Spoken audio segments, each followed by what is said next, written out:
मैं असल याकूब। आज ने दोस्तों आपका और हमारा अपना रिएक्शन यूट्यूब चैनल दोस्तों महाभारत रिएक्शन। दोस्तों आप काफ़ी मोहब्बत दिखा रहे हैं, काफ़ी दोस्त कोऑपरेट कर रहे हैं। कोऑपरेट मीन्स काफ़ी कमेंट्स भी करते हैं, काफ़ी चीज़ें मुझे कमेंट्स से सीखने को मिलती हैं। पहली बात हुई है कि यार हिंदी है एक, पहली बात हुई है कि इसमें हिंदी यूज़ होती है, कोई लफ्ज़ नहीं समझ आती, इसके लिए भी सॉरी। फिर नाम हम आगे पीछे कर लेते हैं क्योंकि हमें अभी पहली मरतबा पहले शुरू से नहीं देख रहे हैं। समझ 190 से शुरू की थी हमने एपिसोड, इससे पहले अभी एपिसोड हमें मिली है रिसेंटली, लेकिन कुछ प्रॉब्लम्स हैं। प्रॉब्लम्स ये हैं कि बस कुछ प्रोसेस चल रहा है, मैं कुछ सीख रहा हूँ जिसकी वजह से थोड़ा डिले हो रहा है, तो इसलिए अगर कोई मिस्टेक होती है तो यार सॉरी। लेकिन जो मिस्टेक होती है वो मैं बाद फिर मुझे कमेंट्स में पता चल जाता है। काफ़ी चीज़ें मुझे कमेंट्स में फिर पता चली, जिस तरह मामा शूनी के बारे में पता चला, वो भीष्म के बारे में, महामीम जो उनको बोलते हैं उनके बारे में पता चला, काफ़ी और भी नाम ऐसे जिनका पता चला, उनके लिए आपका थैंक्स भी। चले खैर चलते हैं आज की पार्ट वीडियो की तरफ। आज का जो पिछली वीडियो में हमने देखा, मैं इसलिए भी बताता हूँ ताकि इंटरेस्ट बना रहा है पिछली वीडियो का थोड़ा सा आपको पता चले। युद्ध की तैयारियां चल रही हैं, कवच के बारे में बात चल रही है जो पिछली 1-2 वीडियो में चल रही मुसलसल, को जो कर्ण का कवच है वो कैसे वापस लिया जाए, और जो भगवान इंद्र है कि वो ये इस स्ट्रगल में है, और जो उनके पिताश्री हैं कर्ण के, सूर्या नारायण, वो उनको मना करके गए, नसीहत कर गए कि आप कर्ण किसी को कवच ना देना। लेकिन कर्ण क्या नसीहत ये है उनके समझ गुट्टी में है कि वो दान देते हैं, और जो भगवान इंद्र है वो उनसे एज अ दान मांग रहे हैं, और वो ना मना नहीं करेंगे, लगता है सही है। खैर अब ये वीडियो आगे चलती है तो देख के पता चलता है क्या हुआ, फिर बात कर।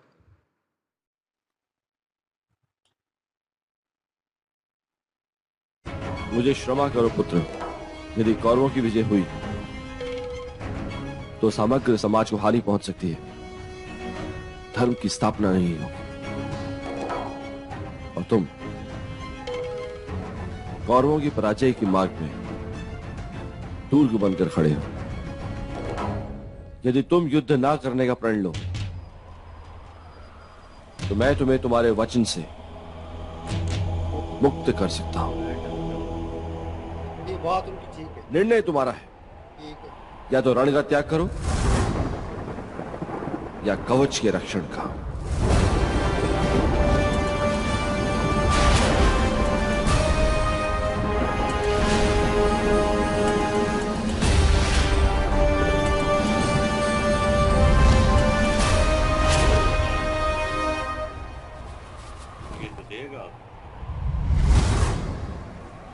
मर्सी।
दान स्वीकार कीजिए देवराज।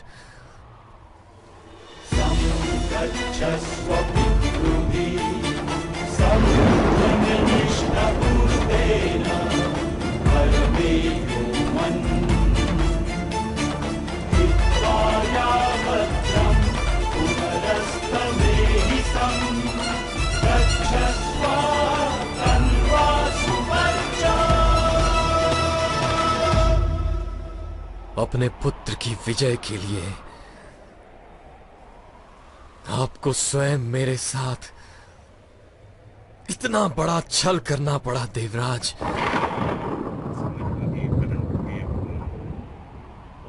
ये देखने मात्र से ही मुझे विजय का आनंद प्राप्त हो रहा है।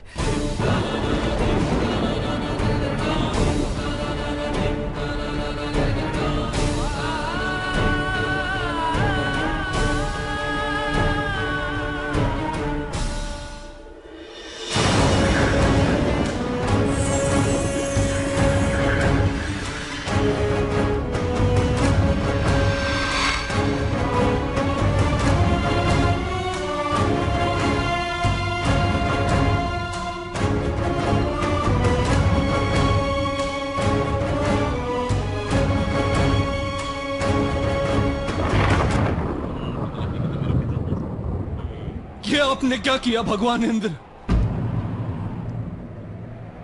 अंगराज कर्ण का कवच और कुंडल मांग लिए।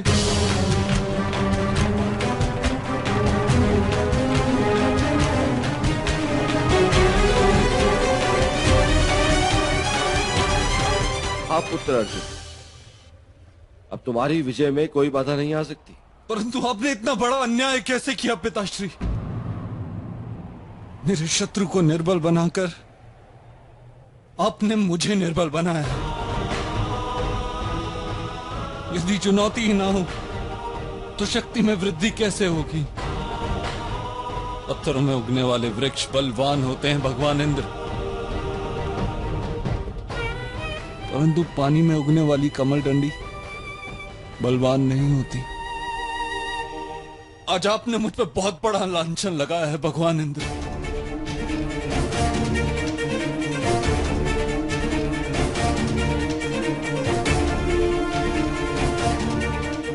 एकलव्य का कटा अंगूठा आज भी मेरे दिल पर भार बनकर बैठा है। आज भी जब कोई मेरी धनुर्विद्या की प्रशंसा करता है तो मुझे एकलव्य का स्मरण होता है। संदेह होता है कि यदि एकलव्य के पास उसका अंगूठा होता तो क्या वो मुझसे शक्तिमान होता?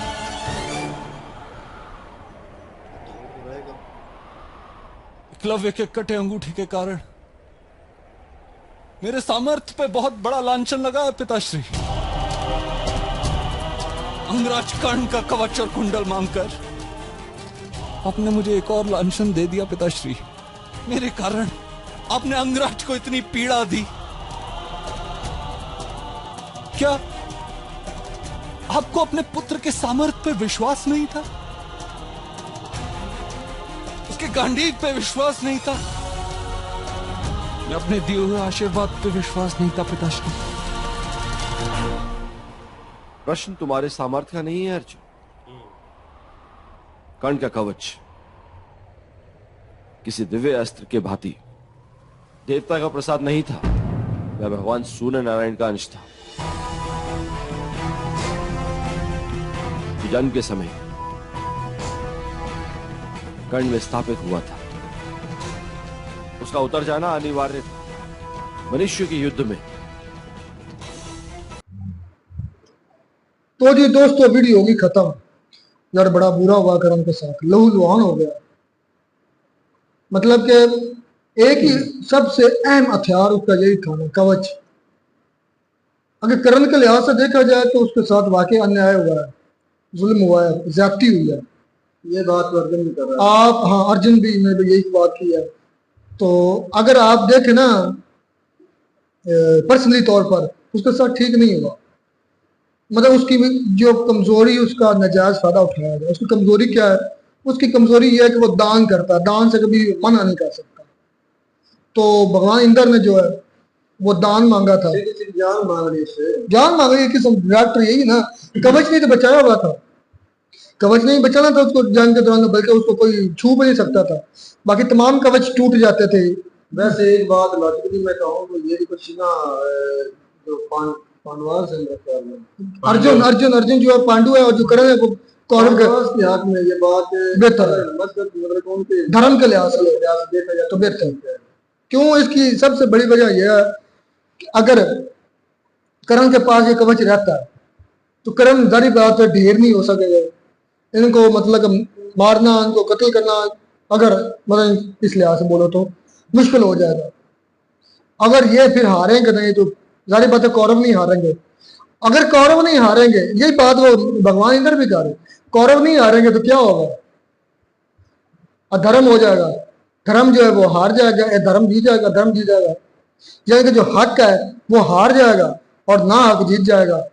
अगर तो वो ओवरऑल बात देखी जाए ना, इसका दान देने पर भगवान इंद्र की भी यही सोच है, कैसे हकदार को हक मिलना चाहिए। देखें कि बाकी ये बात अच्छा करण जो उसने अपने कानों से भी उतार कर दिया, वो कुंडल है, हाँ कुंडल जो थे, तो वहाँ उस वक्त भी खून बहने लगा। फिर कवच उतारा, कवच जो भी था वो उतारा तो उसका जो कहने की जो चेस्ट उसकी थी सारा वहाँ पर खून ही खून हो गया, और उतार कर उसने उसको दे दिया भाई। अच्छा दान दे किया, दान दे, ये मैं कभी उसने सही नहीं किया यार। करण ने परसे तौर पर तो देख के नहीं सीख किया, क्योंकि उसकी जिंदगी मौत का मसला है डायरेक्ट। तो इससे उसको बहुत ज्यादा प्रोटेक्शन मिलती थी, उसकी हिफाजत से। तो ये उसने दे दिया है, तो अब उसको मिलना था एक बड़ा नुकसान उसको होगा। यार ऐसे कैसा हो सकता है कि एक इंसान है वो अपनी जिंदगी दान में दे रहे, करण ने दूसरे लफ्ज हम में सोच रहे हैं ना ऐसा, ये भी तो करण कर इस करण की ये भी तो सोच हो सकती है कि मैं कुंडल के बगैर ही मुझमें वो ताकत है। हाँ वो उसके ये भी कशमकश चल रही है, भाई मैं इनका फिर भी मुकाबला कर सकता हूँ। लेकिन अर्जुन को अगर वो काउंटर कर सकते थे, वो उनके सामने अगर टिक सकते थे, तो ये सबसे बड़ी वजह कवच ही था, क्योंकि अर्जुन के पास भी ऐसी सलाहियतें, ऐसे वेपन्स या हथियार हैं जो मतलब कि घायल कर सकते हैं उनको, बल्कि मैं तो मृत्यु उनकी हो सकती है करण की। और ये अब तो 100% मुझे श्योर हो गया कि अब करण नहीं बचेंगे। अगर करण नहीं बचेंगे तो जाहिर बात है कौरव हारेंगे, कौरव हारेंगे तो अधर्म हारेगा और धर्म जीतेगा। और मैं इस एक एपिसोड से ये अंदाजा लगा रहा हूँ कि हो सकता है कि ये दोनों एक ही साइड से लड़े। कौन, करण और अर्जुन? नहीं, करण अर्जुन नहीं कभी भी लड़ेगा पांडव की तरफ से। क्यों? उसने वचन दिया है, वचन दिया हुआ है अपने दोस्त को, उसका क्या नाम है, दुर्योधन को। दुर्योधन ने हालांकि मना किया है, सूर्य नारायण में भी मना किया है। उन्होंने कहा कि पिताश्री मैं अब यार दुर्योधन से ही कुछ ऐसी गलती है कि ऐसा हो जाता है कि वो अपने वचन से खुद भी पीछे हट जाते हैं। यार इन्होंने वचन दिया हुआ है, उन्होंने बात कर रहा हूँ कि उनकी वजह से वचन यहाँ से नहीं टूटते। ये कौन से हमारे वचन है? नहीं, हमारे वचन की बात नहीं। ये भी तो डिफरेंस है ना। वादा तो वादा होता है मेरे भाई, वो चाहे वो कोई भी करता हो, ठीक है ना। लेकिन इन्होंने मेरे लिहाज से उनके साथ पर्सनली तौर पर ठीक नहीं हुआ, और अगर ओवरऑल बात की जाए तो ठीक है हुआ, क्योंकि अधर्म हारेगा और धर्म जीतेगा, पांडव जीतेंगे। करण का कवच रहता तो फिर मुश्किल हो जाना था। तो खैर करण ने अपनी जिंदगी दान दे दी दूसरे लफ्जों में, और ये वो ही कर सकते थे। मिलते हैं दोस्तों आप इसके नेक्स्ट पार्ट में। हालांकि अर्जुन लड़ रहे हैं अपने पिताश्री से कि भगवान इंद्र आपने ये ठीक नहीं किया, आपने उसकी जिंदगी मांग रही है। अब तो मैं अगर इनसे जीतूंगा अभी तो मुझे शर्मिंदगी होगी कि मैं इससे जीता हूँ, वो बगैर कवच से मेरे साथ लड़ता रहा। खैर अपनी अपनी बातें हैं। मिलते हैं इसके नेक्स्ट पार्ट में, तब तक God bless you.